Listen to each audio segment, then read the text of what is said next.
Hi guys, welcome back to another Lambeth Made episode. We are grateful to have all these amazing guests, but today we really have someone big and special. I am your host Tyra, and we have Fabian. And we are ecstatic to introduce Janine Kempado. Thank you for having me. Thank you for coming on, Janine. You're welcome. And so let's just get straight into it. First question is, can you take us back to your beginnings? What was your first break into the media world? Okay, my first break into the media world. So I'll just go back a bit. So I went to the BRIT school, performing arts, and I did media. And the reason I wanted to do media in the first place is because I did work experience at Choice FM. And I was like, radio is going to be my thing. So I pursued radio in terms of education. And then I went to university, tried it out. And yeah, it wasn't for me. It was way too theory-based. So I left after a year. And then I had to kind of go out, work a bit, and just kind of do work experience, basically, because if I wasn't going to have a degree or any education, I was like, I have to kind of work out what else I want to do. So I knew I wanted to do radio. I knew I wanted to do media. So I used to work on RSLs, which are kind of radio stations. And then an opportunity came up called Network X, which was the BBC's Black music station, and I applied. I was working at Mothercare at the time, and then I applied and got the job at 19 as a assistant producer, AP. So yeah, I was the youngest member of staff, and yeah, then I was there for a while. Oh, damn. What was it like working there with the team and everyone? It was weird because, as I said, I was working at Mothercare before, so kind of going into a corporate world, I didn't really know how to dress. So the first day I was dressed up, people turned up in tracksuits and jeans. I was like, boy, see, I got this wrong. Yeah, so it took me a while to kind of work out what it was. But, it was a team, and you kind of have to, you have to find your people, you have to find what the job is. And yeah, it was an interesting journey. I love how you articulated your journey and highlighted the key points where you identified what works for you. So you went to Brit school, and then you figured out you didn't want to go uni. So that decision of consciously not going through the formal route or the academic route, which people would expect you to, since you already had a good start, and actually do something that worked for you. And I feel like that's something that the youth struggle with right now, is whether they should stick to what seems right, which is sticking to the curriculum and stuff, or actually stepping out and doing what works for them. So coming from a working class background and being the first Black woman, as you said, to actually get into the media industry, what was the biggest challenges you faced? So I started off as a AP, and then I became a producer. I was a producer for about 9 years. A producer is kind of more, got more responsibility. I noticed that was when you kind of challenges start in terms of you're responsible for a lot more. You have to manage talent. You have to manage staff. You have to, if something happens on that show, so working in radio, if something happens on a show, someone swears, a swear word goes out, it doesn't matter who did it, I'm responsible because of how the show is set up. Even if it's the assistant producer that did it, it's my responsibility because I would then have to tell them, that was wrong. So I had challenges at that point, but it was all kind of editorial. It was that kind of challenge. Then I became a editor, which was kind of middle management. So it faces a whole new set of challenges. what was happening, the further I was going up, the chain is kind of the less, you see less Black people, there's a lot more, there's more challenges in terms of you have to defend Black music, you have to defend what you're doing. There's that kind of challenge. Then I became a commissioning executive. And so you're kind of part of being in charge of the station. That has its own challenges. It's talent management again, but in a whole different level. So when stuff like George Floyd happens, I have to talk to individuals about how they're feeling and how we're going to deal with it as a station and make sure, people are happy. Like, it's just a whole different kind of level of management and challenges. I could talk about challenges all day, but I feel like they, in terms of different parts of my career, they were so essentially like new money, new problems. Yeah, literally. So, that's literally. actually really important as well. And I feel like I really appreciate that you're advocate of what you actually do. And I know you formerly worked for Lambeth Made, so could you tell us what you've done previously? So it's just kind of working on courses and working with young people, kind of showing skills, podcasting, whatever it is. And there's something you said earlier that was about kind of the two different roads that you can go down. Mm-hmm. And of course, there's the academic road, and there are things that you cannot avoid. If you want to be a doctor, you have to go the academic route, right? There's things that you have, but if that is not for you, stuff like Lambeth Made is what you kind of used to fill those gaps. So what I did, I done work experience in places, I worked for free in places, I tried courses, I went to events, to kind of network and meet people. That's in terms of stuff like Lambeth Made is really important in that decision, whether, as I said, if you're not going to go to uni, you have to skill up, because you don't have, when you're going for a job, you don't have that be like, oh, I've got a degree, but I have experience doing this, this and this. So it's important. Yeah, that's definitely. And I feel like the one thing that we probably need right now is more exposure on things like Lambeth Made, because I feel like everyone, ideally, especially like coming from school and that transition, you're not really, I don't really think that they would advise you to go and take the creative route, because it's more of a risk. And generally, I feel like people actually, especially with their social media right now, a lot of youth struggle with finding their own identity. And I feel like that's the one thing that you need to get into the creative field. You need to be authentic, because there's not a pass mark where you can actually say, you can do this, you're great. You actually have to know what you stand for and be that individual. So how would you advise Lambeth Made to tailor to each individual student, as well as the same way how the school would tailor to each individual student to actually make sure that they can be a doctor and etc.?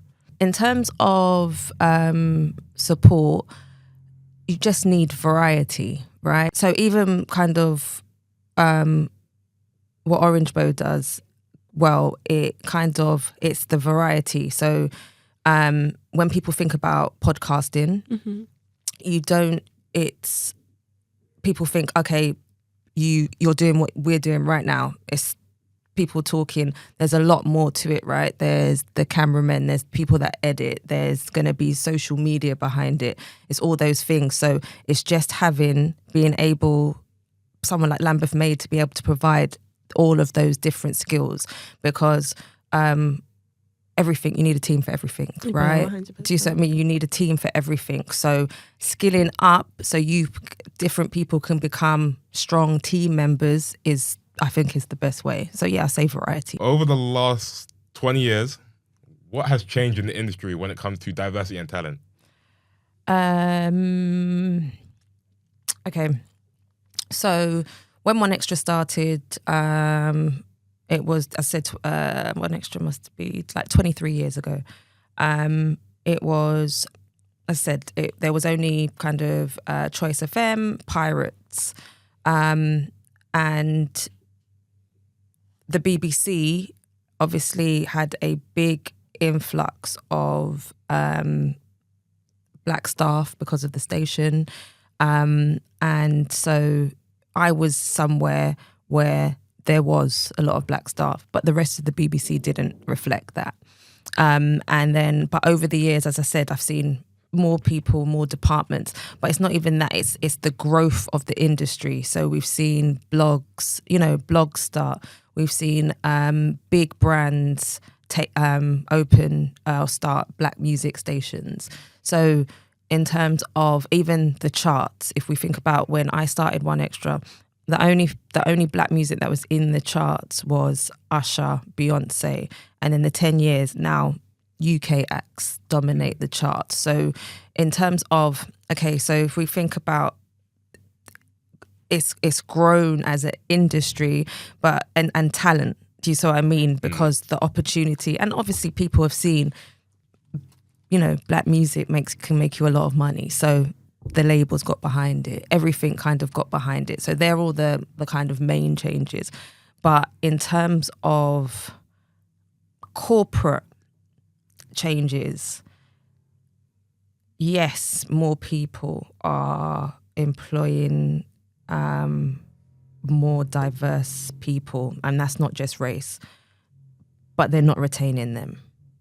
And I think that's the problem in terms of, it's all good, all these companies, yes, we hire a diverse, but can you keep them built? The culture of your company keep these people? And I think that's, one of the kind of main issues still. Because I don't want to say, as I said, I've seen talent and I've seen it grow, but I've also seen it grow for a reason. So I don't want to ignore that. But yeah, there's still problems. Like, I don't want to say that, it's not there. It's still, do you see what I mean? Like, I've definitely seen growth, but I don't want to write it off like it's completely fine. What do you think has stopped like certain artists from like not excelling? Artists? Yeah. Artists is a bit difficult because there's lots of things. And as I said, the change of the industry, in terms of music industry, we've gone from selling, superstars. When I'm talking about we're talking about Michael Jackson, we're talking about big international superstars because of a time. And then what you've got saturation. There's so many artists, right? There's no way to keep hold of artists, but that's what digital, that's what DSPs have done, in terms of people can make people successful without traditional radio. You can have a fan base that just listen to you on Spotify. Mm-hmm.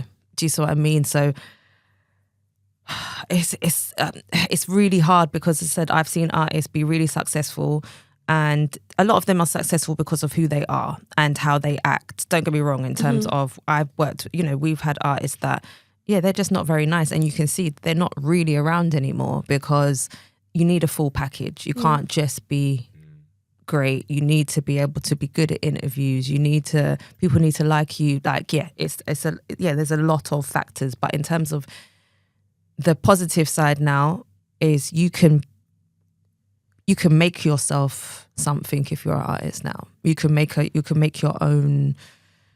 Yeah, you can kind of start your own career yourself as an artist. That's the best thing about now. You don't need a label behind you. Yeah, what do you believe is one misconception young people have towards the entertainment industry? That you can be famous overnight. Yeah, that's the only reason why I actually asked the previous question, because I feel like a lot of people see whatever's just glamorized on social media right now, but they don't actually see behind the scenes. So that's why I asked you to like break down, because I feel like that's, as I mentioned in the beginning, a lot of young people, I feel like social media has taken a big toll on just everyone's perspective, genuinely, that they're not looking at the works behind it. And I feel like no one's really thinking about building a foundation no more. They're just thinking about, this is what I want. I've seen this person doing it, and that's what I want to get. So what's your views on the evolution of social media right now? and the impact it's made? In terms of music? Yeah. Entertainment in general. Entertainment. So I just said, you can't be famous overnight. Yeah. And I mean that in terms of it takes hard work. But what social media has done is actually you can be famous overnight.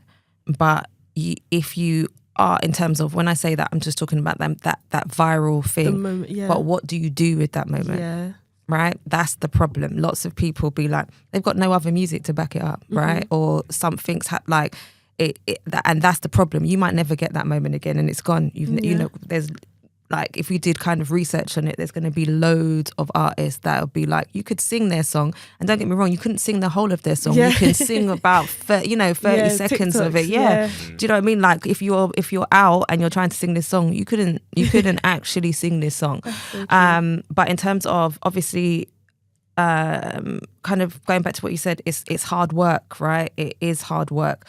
You have to invest in yourself, and that's money as well. I think people underestimate that you have to invest money in yourself to kind of to start your own career and be an artist.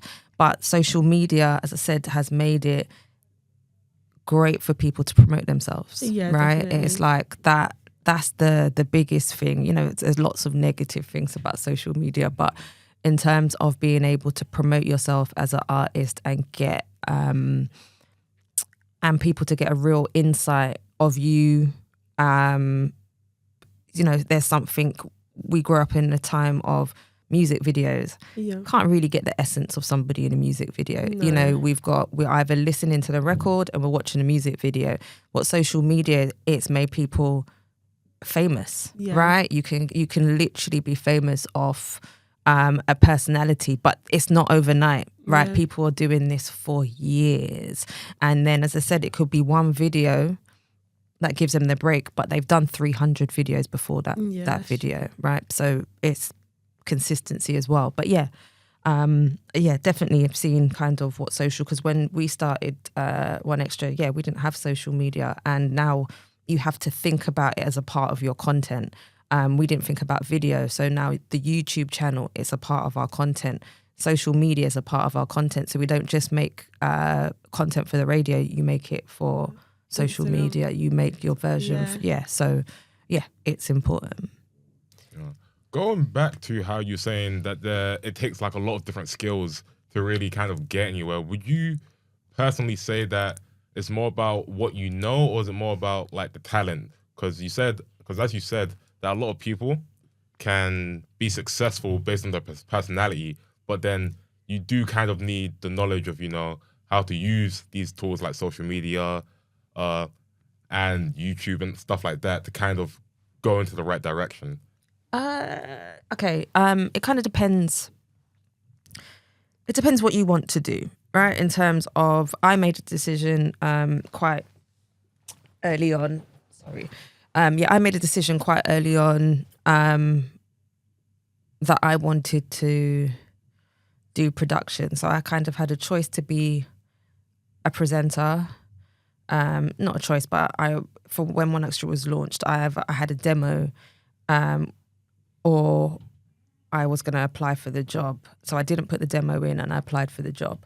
So it depends what you want to do. So if I'm not saying it's like famous is the wrong thing, but if you want to do personality-led stuff, it's very different to if you want to work behind the scenes. But you still need a certain amount of skills. So if you want to be behind the scenes, the best way for me, I made sure that I know how to do everything. So even now I have my own company, and people expect me to be in charge. I produce shows now, like I write scripts, I do a lot of different things because I have that skill set, right? I don't just have a management skill set. So it's important. I feel like it's important to, just have it. As I said, it depends what path you want to go down. So if you're going down the personality-led part, that's more about networking and being front-facing and being in front of people and building up an audience and a fan base. And then if you're behind the scenes, it's about kind of skilling up in that aspect in terms of whether it says social media, digital marketing, the other stuff. So I think it's kind of two different paths. Two different parts.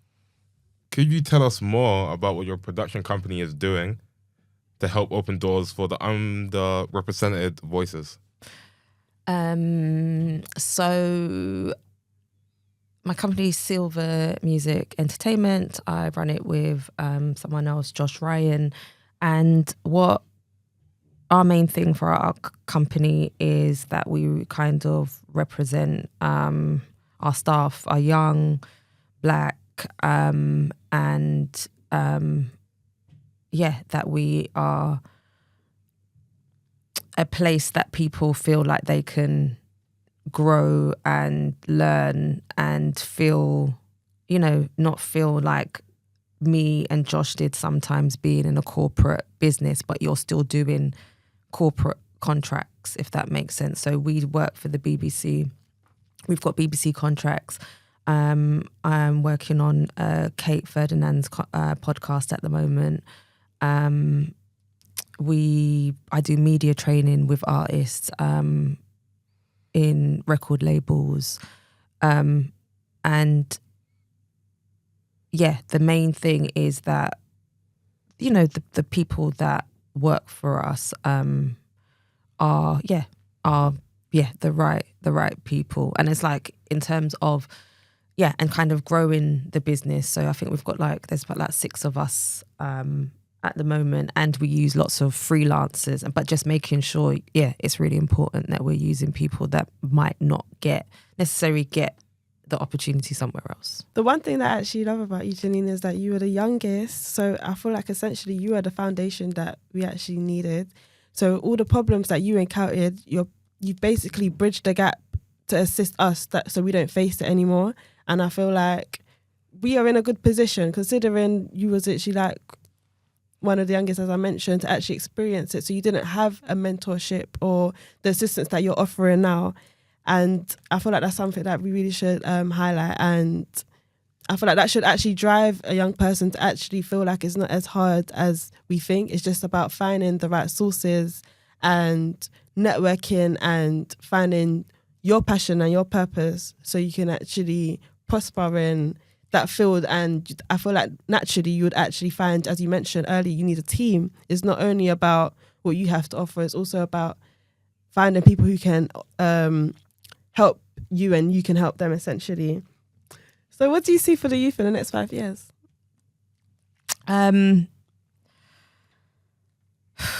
Okay, so there's just lots of opportunity out there, right? In terms of Lambeth Made. And what I want to see is that people take advantage of those opportunities. We're in a very different time, and I feel like skills, you have to skill up because, there's lots of things where there's lots of tools now that are literally replacing certain skills. So you kind of you kind of have to skill up in many things. If you've decided to not take the kind of traditional college, uni route. So I feel like what we'll see in the next 5 years is people just making their own full careers in terms of being able to do everything for themselves, in terms of whether it's a online business, making programming. You can do so much either online or, as I said, programs like Lambeth Made that I feel in the next 5 years we'll just see a lot more entrepreneurs literally just starting their own kind of businesses and being able to do it all themselves because you've got everything there to do it. Thank you so much. That was such good information. Just before we wrap up, we want to play a little game called This or That. Mm-hmm. So the first question is Pirate radio or streaming platforms? Pirate radio. Come on now. Vinyl or MP3? MP3s? Hell no, vinyls. Really? MP3s? Really? Oh, please. Vinyls. MP3, I feel like MP3s, you can bring it around with you though. You can bring it around with you where? In your pocket? Yeah. In the air? You mean on your phone? Yeah. You know That's an not MP3 player? Yeah, no, vinyl. Oh, wow. Okay. MP3 player? No, I'm old, boy. Studio sessions or live gigs? Say again? Studio sessions or live gigs? Ooh. Okay. I'm going to have to say studio sessions only because I do some amazing studio sessions. I was like, it's just not the same. Like, yeah, so no, sorry. Managing artists or producing content? Producing content, managing artists is a nightmare. Absolute nightmare. Producing content. Really? I figured managing people would be like the easier option. No. Am I just You have to keep up with that it's- person, structure the day. Yeah, but imagine having to come up with like new ideas 24/7 on the fly. Like, Imagine that person saying that's the worst idea I've ever heard. No. Hate it. Get See? out of my face. I would feel that specifically here. Oh, really? Yeah. So Produce content. Produce Oof. content. The Brit school days or current media life? Oh, the Brit school days. My goodness. They were good times. the UK rap scene in the 2000s or today's drill era. Oh, my goodness. That's not even a debate. It's, I know. that's nobody's answer. Yeah, next. Radio or podcasting? Radio all day long. Podcasts are rubbish radio shows. Sorry.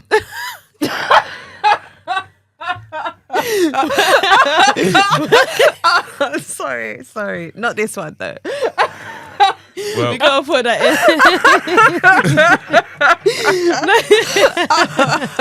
in. Sorry. well, after that one, Might as well just wrap it up here. yeah, spontaneous creative energy or carefully planned campaign. Spontaneous. Whatever the first one was. Yeah, that one. Yeah. That one. Working with new talents or legends? Legends. Oh, legends. Really? Legends. Yeah, I've worked with some, Trevor Nelson, I've worked with some, I learn from them. New talent, you have to teach them. But legends, you learn from them. Being behind the mic or being behind the scenes? Behind the scenes. All day. Yeah, I agree with that one. You know, Yeah. behind the scenes all day. Okay, we got a bonus round called rewind, pause, and play. So we want you to rewind to something that you'll do again, pause on a moment you will reflect on, and play something that you're excited about now or next. Jesus. What's the first one? The first one. So first one is something you would do again. Okay.